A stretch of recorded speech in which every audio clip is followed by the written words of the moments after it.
Hi, I'm Sherry from SherryLouMiller.com. Today I'm going to have a friend of mine join me, Stephanie Graham, and we're just going to have a casual discussion today about um, keeping our vibrations up, introducing positivity into our life, and what routines we can do on a daily basis to make that happen. So I'm going to let her introduce herself, and then we'll move forward. Okay, we're good. So if you want to introduce yourself, then we'll get started. Hi, my name is Stephanie Graham. I am the owner of two companies, Complete Mortgage Processing, which provides online education for mortgage professionals, and also Labyrinth Life Designs, which helps out with the spiritual side of things. And I'll talk a little bit more about labyrinths and how they work in my life. Okay, so today we're going to talk about Stephanie owns her own business, as she mentioned, and she has a lot of practices and routines that she uses to keep herself grounded and keep herself in a positive and growth mindset. So we're just going to have a casual conversation today about how she does that in her life and in her business. So you want to start with your daily routine? How you? Sure. With my daily routine, I more or less begin that process the prior evening. For instance, the night before, well, pretty much every night, I make sure that I'm not watching anything that's violent or controversial or that will get me up in arms about anything before I Like go right to before bed. you go to bed? Before I go to bed, yeah. Yeah. So I feel like that is preparing me for the morning. So I I wish make I could sure. do that. I Yeah, know they so say that, like, don't be on the computer, don't watch TV. And sometimes I do think it causes my brain like to race, like, and I don't get a yeah. restful sleep. Yeah, Yeah. and so I find that when I do end up doing that, I am thinking about stuff all night, thinking about my next business project, thinking about something that has to do with family, or just a number of things. So I do make a conscious effort to do a wind down. Like for instance, if I'm up to, let's say, 11 or 12 o'clock, even if it's that time, I will still do something to calm myself down before going to bed so that I can have a restful sleep, because that's going to impact my morning. Do you So meditate or you just try to detach from all of those gadgets? more or less try to detach. Sometimes I'll meditate, or either I'll read, I'll read a book or Okay. something like that, just enough to kind of calm me down and make me more of a drowsy state. So it really just depends on what I've got going on in my life. Every now and then I'll do an overnight meditation um, to kind of just hone in on whatever I was focusing on. So I'll either do a reading before the night before, meditation, or I'll put something on that I'm going to listen to overnight Oh, in okay. preparation for my morning. So, and then when I get up in the morning, I'll start the morning out with prayer and meditation. I'll either get up at 5 or 6, depending on how late I went to bed the night before.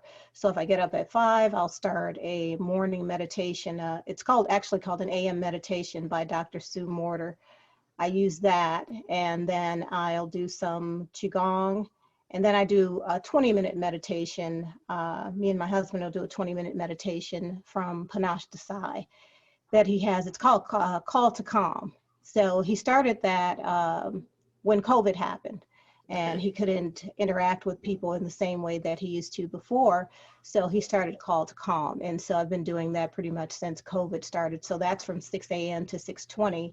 And after that, And what my does day. that entail? Because I think with COVID, like a lot of people now they're coming up on a year, I Mhm, think it's really starting, even myself, getting a little bit more restless than I used to be.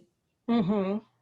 So it's a guided meditation that he does, and so whatever topic his followers have been contacting him most about, or whatever he's feeling is holding people back from living their lives or being in a place of joy, then that's what his topic is for the day. Oh, okay. So he rotates that, and then it actually replays on YouTube at 11 a.m. every day. So he does that at 6 a.m. Pacific time, but 9 a.m. Eastern time. Maybe So, I'll post the link. If you send me the link, I'll post it on the video. okay. So that's helped out tremendously. And it was something that I used to do by myself. And then my husband joined me a few months after. And so that's, if we don't get to do other things during the day, that's the one thing that we do every day together first thing in the morning. So we both work from home. So after that, I'm off to my office and he's off to his office and beginning the day. So you Typically don't walk the labyrinth first thing in the morning anymore? in the Oh, the summer summertime. months. hmm Okay. That's probably from the end of March all the way through October. I'll walk my meditation labyrinth every morning. So that's when my 5 a.m. process will change. When in the warmer months, I'm out by 5 walking my labyrinth because it's just beautiful at that time of morning. So I have a varying routine based on what time of year it is. So when it's warmer, because it gets so windy here in Vegas. Oh, I know. That's why I stopped walking for a long time because the mornings were cooler and then the wind was blowing and you know me, it doesn't take much to derail me. And I'm like, oh, it's cold, the wind's blowing. Yeah, so I'm not going today. so I'll do my things inside the house when it's cooler or windier. Like the weather's been back and forth for the past week. Actually fairly cool in the morning. So I'm coming upon the time probably by the end of the month. I'll start my outside morning routine, and it'll be like that until it starts to get chilly again. So there's always some sort of calming or centering activity that I do in the morning before starting my work day. So do you think, so I don't really know how much all of that COVID impacted your business, but do you think all of that helped you? Like, especially in the beginning when everything was so uncertain? I think it helped a lot because, especially with the mortgage industry portion of it, because everybody's trying to adapt quickly to the change, and so I'm having to figure out how do I adapt as well, and stay relevant and help the people who are coming to my website. So the first thing I did was actually lower my prices. So I know that people were coming online and getting used to an online environment. A lot of people were suspicious and wanted to talk to me to make sure that it's a real business. So people just weren't used to being online the way that Yeah. we are now. So having those practices really helped me um, modify my business to what was happening once we had the shutdown. So that's where my labyrinth practice would come in because it was getting warmer by that time. So I was outside walking my labyrinth. So a lot of people just walk the meandering path and do it as a mindfulness activity. I actually journal when I walk my labyrinth. And so whatever solutions I'm asking for regarding my business, some of that insight will come while I'm walking my labyrinth. And so I can jot that down so that I've got a little bit more clarity before I start my day. So do you think, like, do you have a comparison if you don't do your morning routines? Do you find yourself you're off balance or you're like, can you see the difference? Oh yeah, I can actually see the difference and feel the difference because of being on the West Coast and teaching across the country. Oftentimes, I wake up to emails from people who are 3 hours ahead of us. So, Yes. so the first thing I'm getting, or someone's called, at 6 a.m. thinking it's 9 a.m. because they don't pay attention to what the hours are, or I've got questions and things like that. And I find that if I didn't do my morning routine, I start to get frustrated quickly or tired quickly. And then I'm hopping all over the place as opposed to sticking with what I intended to do for the day.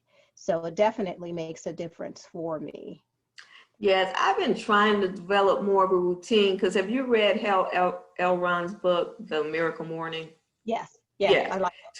And so, I mean, for me, because I think because I'm not, I'm more productive in the morning, but I don't really think I'm a morning person. Like I don't really like being bothered Yeah, before a certain time, but I'm definitely more productive. So I've struggled to get into like a real structured routine that would set my day out better because I found when I was reading or doing the what's the thing that makes the chime, the singing bowl? Yes. Yeah, when I was doing that on a regular basis, I didn't get frustrated as easy in the morning. Because, Yeah. mine is the same thing. I have an online business, and as soon as I log in, depending on how busy my Etsy shop is, I may log into, especially around the holidays, like a lot of emails. And they can sometimes be pretty frustrating, and other times they're not. It just depends. But I found when I was doing that, I didn't get frustrated as easily. I'm just not consistent with it. Like, I know you do it all the time. And I read Atomic Habits, so I've been trying to do that recently with stacking your habits, which almost seems like what you do. Like, you do this, and then that triggers that habit. You have your habits that you do every day. So I've been doing that the last couple of weeks with walking. Like, I get up in the morning, I take my vitamins, and then after the vitamins, I walk. And it seems like I've been more consistent since I've been doing that. So I think I may try to apply it more to the something productive. I don't know. Like, Yeah. Yeah. Now, can't one say that of I the do things, any of the manifesting spirituality things on a regular basis, like every day. I probably need to. I definitely need to. yeah. I But don't. one of the graces that I allow myself is that I'm more of an artistic person who ended up in a business profession. So I don't like rote routines. So I do allow myself some flexibility. For instance, I might do, after my meditation, or with Labyrinth Walk, I might do Qigong today, but tomorrow I'm going to do my No, what chakra. is that? It's a meditative practice that's rooted in martial arts. Oh, So I okay. do a little of that to help the flow of energy move better through my body. So my most important focus is that I'm doing something, not so much that I'm doing the same thing, because I don't like the rote routine. So I do devote typically the first hour or two of my morning to some sort of spiritual practice, but I do allow myself to alter that based on what's happening in my life. So is that because I wanted to talk a little bit, because you said about energy and vibration. So is that what you determine it by? Like, you can tell where your vibration level is, and you alter your routine based on where you are?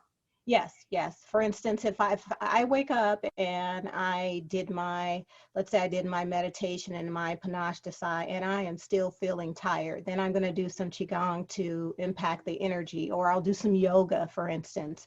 So I'm always making sure that I've got something involved in movement. So that's my yoga or qigong or chakra dance, or just some freestyle exercising or stretches, so that there's some type of movement to my body to get my energy flowing a little bit better. But I don't say that, okay, I have to do the same thing at the same time every day. So I give myself that grace or that freedom, just because I'm old and I earned it, so. I hear you on that, because it only takes me like a week or two. If I do the same routine for like 2 weeks, I'm over it. Like, I Yeah. have to do something different. Even when I'm walking, I can't walk the same route for maybe more than a week. And because Mhm. my walking is almost my meditation. Like, Yes. that's why I don't walk with people, like, it's my time alone. And when I used to do that when I was in corporate America every day, like, it helped my day get started. Mhm. Um, it helped me a lot, because the same thing, they were on the East Coast. So by the time I would log in, everybody's been online for hours. So I'm Yes. either like, You're playing logging in. catch up. You wake Yeah, up you got to play behind. catch up. And so if I Yeah. come in and I'm having a bad day and I start my day like that, my fuse is pretty short. Like, I won't have that much patience for the rhetoric. Right. So, especially near the end. So I wanted to go back to when you started. You said in 97, you started your business in 97. Yes. Were you, not these exact practices, but were you still in this area? Were you doing some type of spirituality practices then? I wasn't very much involved in spiritual aspects of things. I did my going to church on Sunday, and I was mostly focused on positivity. I would work hard on shifting because my background is banking, and so I was constantly having customers in front of me. And so I did the series of courses that were offered by Franklin Planner, and had the Attitude is Your Most Priceless Possession book, and all of the Yeah. things so that I could keep it together in the midst of an urban banking environment where there was always something interesting going on. Yeah. So I always focused on positivity. So I didn't get into a more spiritual aspect of things until I couldn't find any other route to feel better. So that happened maybe 5 or 6 years later, when I began to be more involved in my dad's health situation. So that's how I actually discovered the meditation labyrinth, is just looking for something. I'm like, everything I'm trying, it's just not enough. And this is, um, I've got a small child, I've got this business, I've got a sick father, all of these sorts of things. And I'm like, there's got to be something, there's got to be something. And so I happened on Deepak Chopra's 7 Laws of Spiritual Success, and I saw Olivia Newton-John walking a labyrinth, and I had no clue what it was that she was walking, but she talked about how she used it during the time that she had cancer, and how much it impacted not only her healing, but her development of music. And I just said, whatever that is, I need it. So. Well, two of my sisters, Lori and my oldest sister, I never really knew what it was. They would always talk about going. They actually used to take my daughters, but it wasn't probably until I met you that I actually saw one. Because I wasn't in that mind space. Even though I believe in visualization and manifestation, the labyrinth, I hadn't taken that next step. Yeah. And you remember the first time I did it, I was like, yeah, I felt nothing. Yeah. Like, I don't even think I really knew what I was doing. I was just, walking the path. But Right. like I told you, I went a few weeks ago. That was probably the most clarity I've ever received when walking. And it came pretty quickly. It actually shocked me. So Yeah. because I thought maybe like that practice helped you make the transition from employee to entrepreneur, but it didn't. Like, you weren't manifesting or visualizing or anything back then. At that time, I would kind of plan out or write out what I wanted to happen in my life. And I didn't know what it was called, but I've always I been a know, I positive. just found out it's called scripting. I didn't even Yeah, know. yeah. So it's something that I've always done, and I always believed that life worked in my favor if I allowed it. And sometimes I would have to, take that leap of faith. And even when things weren't happening for other people, I always believed that it could happen for me, whether it was a promotion or going to a particular branch that I wanted to be at. I just have always been positive. Growing up, my mom said, you could do anything. And so that kind of stuck in my head. You believed it, Yeah, yeah. I was like, yeah, okay, that sounds good. So that was kind of like my guiding light. And I always felt like my family members looked up to me and had high expectations for me. So I was always looking for something that would keep me positive and pretty much help me live up to the expectations that people seem to have of me for some reason. And so that kind of just went into the spiritual aspect of things. I think that's probably a similar journey for myself, because same two sisters, they always had their vision boards. And I didn't really, I don't know, it must have been like maybe 2009 or so before I really started reading, the power of our thoughts and how they affect you and everything like that. But like you, when I was younger, I just always said what I wanted to do and took action to walk in that direction. Right. But I didn't really think about manifesting, visualization, vision boards, like any of those type of things until later in life. And now I still have a vision board, but I think I did a video on this. I do scripting a little bit more. Like, I actually write out, because then it's my life. Like sometimes the pictures in the magazine don't represent me. Like, Sure. I'll have quotes and things like that. But I know lately vision boards are taking on a whole nother life. Like people are doing them more personal, taking pictures of themselves and things like Right. that. Right. And I think probably that might work better if I hadn't transitioned over to writing things down.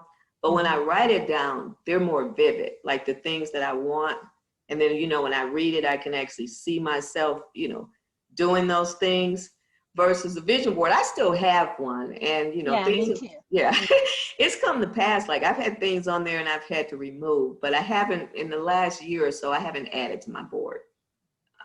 But so, because I know you've read a lot of books and things like that. So do you have any recommendations for people who, because like I said, right now, I think we're still in trying times.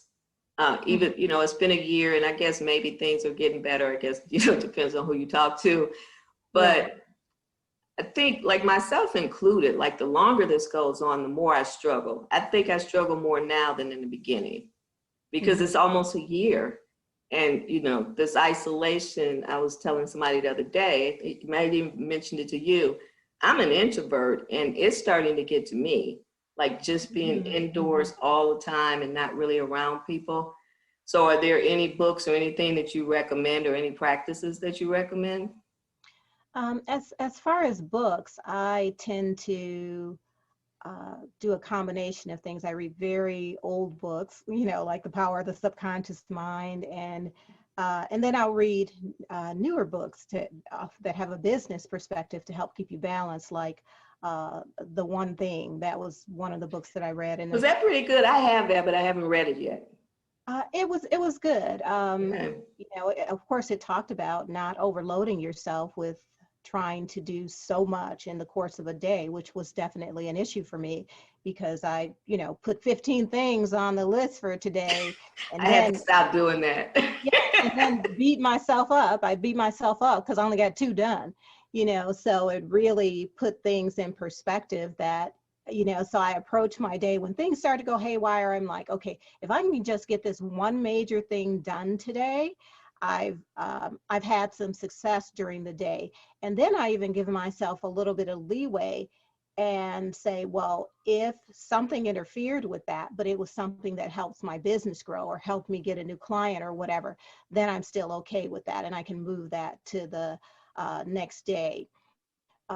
As far as other practices, I really focus on expanding my mind right now. So at the beginning of the year, I took a 5-week meditation class with Michael Beckwith of Agape International. Now, I've been meditating for a long time, maybe about somewhere between 18 and 20 years. But I felt like that I wasn't reaching the depth of meditation that I wanted to. So I said, I'm going to start all over again and register in this beginner's class as if I've never meditated before. And it was really helpful. I mean, it really made a big difference for me. So I split my year. I love to learn. So I Yeah. kind of split my year between taking business growth courses and spiritual courses. So Mhm. for instance, last year I did Michael Beckwith, Panache Desai, and Dr. Sue Morter. This year I've done uh, Michael Beckwith, and I will probably also do something else with a Sue Morter class. So I'm really focusing on expanding my consciousness and allowing myself to receive more. And so I know that they focus a lot on that. And so I kind of combine that with registering for courses for people who are doing the latest and greatest with technology and things that will fit my lifestyle. So I just make sure that I'm always learning from someone, because every time I'm learning something, then I can improve what I'm offering to the people that I serve. And I agree because like right now, since all this has started, everybody's online. So there have been so many courses that have popped up in these Hmm. past 12 months. Like they're coming to market really fast They are. because people know they have a captive audience. So, Right. and I don't know that we're going to leave that model even after we move past this. I think we'll still Right. see a lot more things online. But I'm the same way. But I can't meditate. I've given up on it. Like I can't seem to quiet my mind that long. I start thinking about, if I sit there too long, I'm thinking about the grocery list, the things I have to do. Mhm. Like I Mhm. just can't seem to quiet my thoughts that long. So I do better with the journaling and Mhm. different things. And I'm like you. I've been watching more Abraham Hicks and just things that will allow myself to receive what I want in my life. Mhm. Because when lately I think my vibration is a little low. So I'm like, well, how are you going to attract the things that you want? Like, Right. you got to get it up here a little bit. And so I've been trying to do that because I did realize I was like, okay, you're going down into the weeds again. Like, Right. you're down in here. So it's an effort lately for me to keep my Mhm. vibration levels up.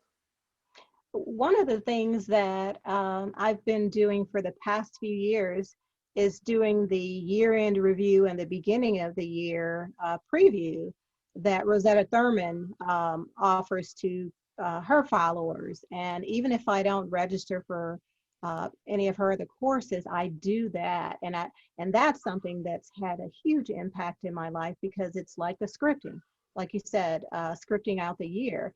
And one of the things that was really cool about her preview for 2020 is she suggested choosing some words. If it was your last year on Earth, and what would those words be? And for me, I chose dance, create, and inspire because I'm like, if it's Oh, this you chose last year, multiple. She said to choose multiple words, more than yeah, one. so I chose a theme, dance, create, inspire. And I was Okay. so glad that I did because as things got really crazy during 2020, those things kept showing up for me. So that joyful aspect that I wrote out at the beginning of the year for the preview, it kept showing up for me. It showed up in creating masks. It showed up in enhancing my classes, all of these different things that I didn't expect to happen during what people would perceive to be as the worst year ever. Things started to get better and better for me. Yeah, I didn't really perceive it as the worst year ever. I tell people that I was like, I mean, definitely there was some challenges because Yeah. none of us have ever gone through anything like that. So I'm not going to say it wasn't a challenging year, but I didn't see it as the worst year ever. And Right. oh, let's hurry up and get out of 2020. I didn't really feel that, especially since we were still in it when 2021 started. Right. Like we weren't crossing over to something new. But those things that Rosetta, that you were saying, like I've always done that, but I don't do it at the first of the year. I do it on my birthday because I feel that's the start of my new year. Yes. So I Yes. always reflect on my birthday, and I typically, now, like I said, now that I know it's called scripting, I typically write out like what it is that I want for this year. But I only choose one word. Like I Hmm. read that book along a few years ago, the one word, I don't even know, it's something like that. Hmm. It's only about this big, really big print. You can read it in 10 minutes. But last year my word was balance. And it helped because I was off balance. Like a few months into all this, I did started to feel off balance. And I had even forgotten that was my word, which shows I wasn't paying attention. I wasn't present in my Hmm. life. But this year I chose possibilities Hmm. because I thought like the path I was on wasn't necessarily the path that I want to be on. It's okay, but the journey that I'm seeing, like I was like, okay, I had been limiting myself. I think I was still had some limiting beliefs about certain things. So this year I chose possibility. And Well, that's cool. That's yeah, really cool. because I'm like, you're the only one that can stand in your way most of the time. Yeah. Right. Because Right. when other things happen, you just have to figure out a way to pivot, go around it, move with it, like not let it just derail you. And Yeah. that all comes with mindset. And usually depending on where I am, if I'm in a lower vibration, it takes me a little longer to move through that.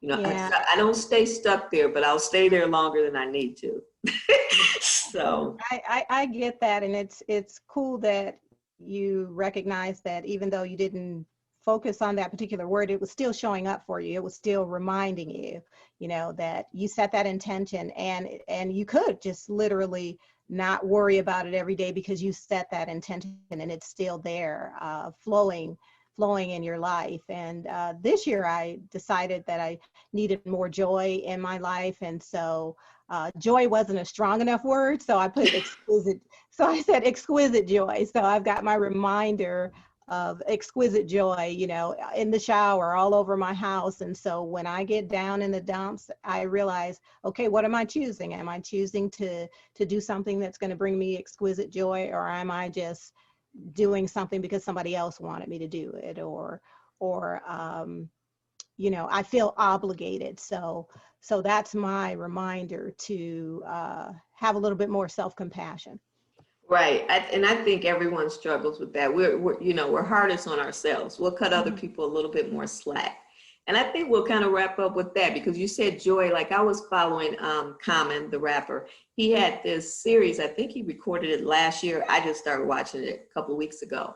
And one of them, he did various things. He did, he's a vegan, so he did nutrition. He did, fitness. And one of the ladies was Joy.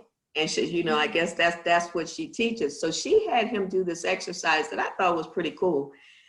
She had this book bigger than a journal, like almost like an 8.5 by 11. Mm-hmm. And at first you just drew the circle for your face, but on the other page and hopefully I'm going to get this right, you had to write out all of your dreams and things that you wanted. And every day you needed to do something that was going to move you in that direction. And as you did, you added like your eyes and your nose, so that you would end up with like a self-portrait.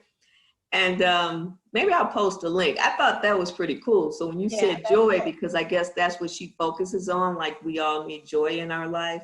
Mm-hmm. And I had never heard of her, so maybe I'll find the link, because I can't remember her name either. But I did like that exercise. I was like, that's pretty, because it keeps you engaged. If every day, like, you go in and you have to do something to move you towards that, instead of just talking about what you're going to do, that you actually have that on your, in your consciousness, that I need to do something, no matter how small. Because I think most people, sometimes including myself, I'm like you, I have a long to-do list, knowing I'm not going to do all that in one day. I don't even know why I write it down. But lately I've been focusing more, after reading Atomic Habits, like, you just need to make small changes. You don't need to have these big elaborate plans. Like, if you just do something small every day, you'll still start moving yourself in whatever direction you're trying to go. But a lot of times when we bite off more than we can chew, then you get discouraged and you fall off, like my fitness. Yeah, and I think so that's why I did the habit stack, and I'm like, just get up, take your vitamins, go for a walk. Get up, take your vitamin, go for a walk. So I'm 2 weeks in, and that's working. Because before it was this whole mindset thing in the morning. I don't want to walk. Like, I'm talking myself into it, and now I'm creating this new habit. Like, just roll out the bed, don't even think about it. Just go, get up and do it already. And that's working better. So I think if we just take smaller steps and, like you said, cut ourselves some slack. Exactly. We'd all do a lot better. Because I know I'm hard on myself, especially with those to-do lists. I'm like, oh my God, I didn't do anything today. Right. Nothing on the list. Nothing on the list. And I'm like, what did I do all day? When I did do something productive, like you said, it just wasn't on. I didn't cross it off the list. Right. So I have been doing better lately with just the top 3. Everybody's trending on the top 3 now. Mm-hmm. So I've been doing that. Sometimes I get 1, sometimes I get 2 things checked off. It's just, I feel better if I get something checked off. Right. Just because being an entrepreneur, you sometimes have to shift during the day. Yeah. And, and even sometimes when I was in corporate America, one thing can happen in the day that just, takes a lot longer than you thought it was, and you don't get your to-do list done. But I think this was good. I may try to go back to, like, the Hal Elrond thing. It doesn't really work for me. Like, it's too much in the morning. Like, the things that he has on the list, for me, that's too much. I'm like, I'm not going to do all that. But I did start splitting mines up, where he had, I think he had you journal in the morning. I think his process was journaling in the morning, Well, I kind of used it like your exercise. I journaled in the evening as if the things the following day had already happened. So I was like going to sleep with these thoughts in my mind. Yes. So I did that. I don't really know if I had success with it or not. I can't, because I haven't done it. That was about a year ago. I haven't really done it Yeah. in a year. But I did it the other way. Like I journaled at night as if those things had already happened, because they always say the last thing in your subconscious, you play that in a loop like all Yep. night. All night. So, and that's why I decided to do that. Yeah. But it was I a like good that. talk. I'm going to stop the video. Okay. I always enjoy my conversations with Stephanie. She's definitely further along in the process than I am, so I learn from her. I'm still, as we all are, a work in progress. So I hope you gain something from the video, and maybe something that will help you create a routine that moves you towards the things that you want in life, and also sets your day up for success. I'll see you in the next video. Don't forget to like, subscribe, and comment below. Hit the notification bell so that you're notified the next time I post the next video. Bye.